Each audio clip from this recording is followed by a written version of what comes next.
By late afternoon, we were ready, quiet, waiting.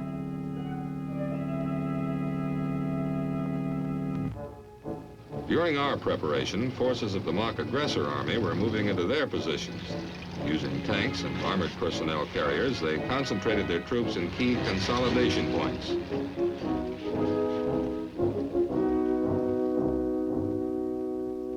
Early the next morning, the regiment moved out. Our company was widely dispersed, broken into small groups which were joined by a radio telephone net.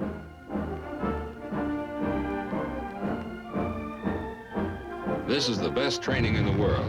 There's no better way to really teach men to overcome obstacles of terrain and weather. As first sergeant, I moved out with the squad. The stream was cold and the bottom was slippery. On both sides of us, other small teams were fording this stream.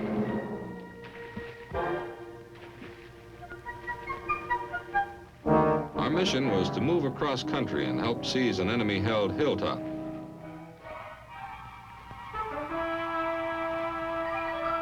As we approached the objective, mock explosions made the situation more realistic. Employing standard infantry tactics of fire and maneuver, we closed on the objective.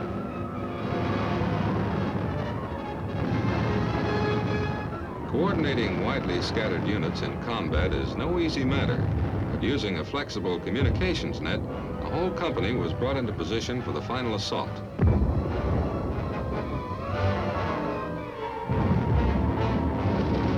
Our regimental armor was leading the way.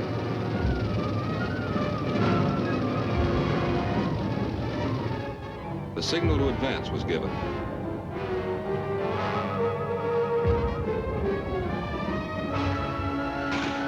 Everything the men had been taught, all the intensive training was now being tested to see how much the men had gained and how they would use it.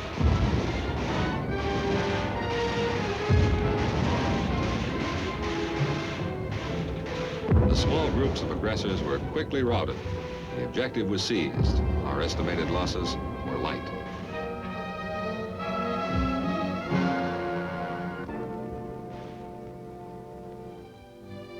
Maneuvers were a success. A tired but proud company of men headed back for the assembly area. Take a look at Charlie Company. They stand straight, march tall. Turning out soldiers like these makes the hard work well worth it.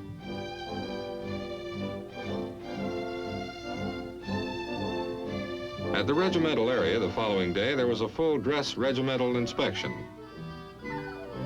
When the inspecting officer reached Charlie Company, I wasn't worried.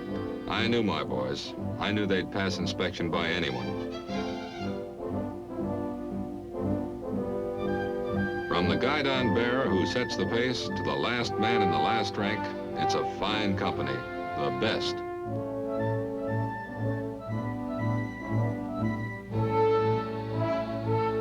We've got soldiers in this outfit from every section of the USA, north, south, east, west. Some are regular Army and some are draftees serving their tour of active duty. But they're all doing a job. Some may be young, but they're all men. Men from Omaha, Nebraska, and from New York City. And they're good soldiers. They stand ready to serve their nation wherever and whenever they're needed.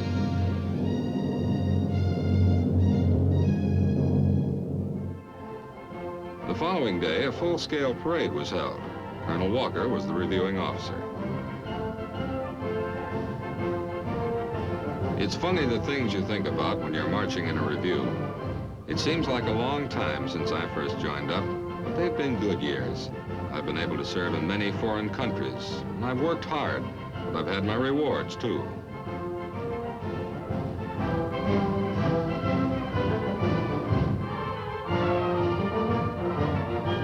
A lot of it has been challenging, but I've always enjoyed the ingenuity and humor found within the Army. Then, too, there's the satisfaction that comes with being part of a great organization. I see all these, and I know they're part of my outfit. The cadence of the march, the rumble of the tanks, the sound of the band, and the beauty of our country's colors. It gets me every time.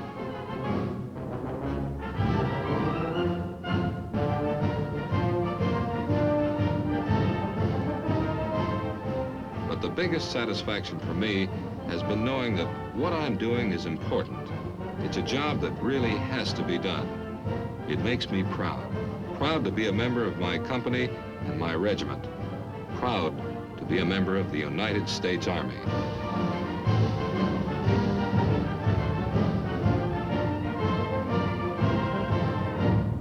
The American people may justly be proud of First Sergeant Richard B. Galland and the many others like him who are serving the ideals and traditions of the United States wherever they may be stationed. Now, this is Sergeant Stuart Queen, inviting you to be with us again for another look at your Army in action on The Big Picture.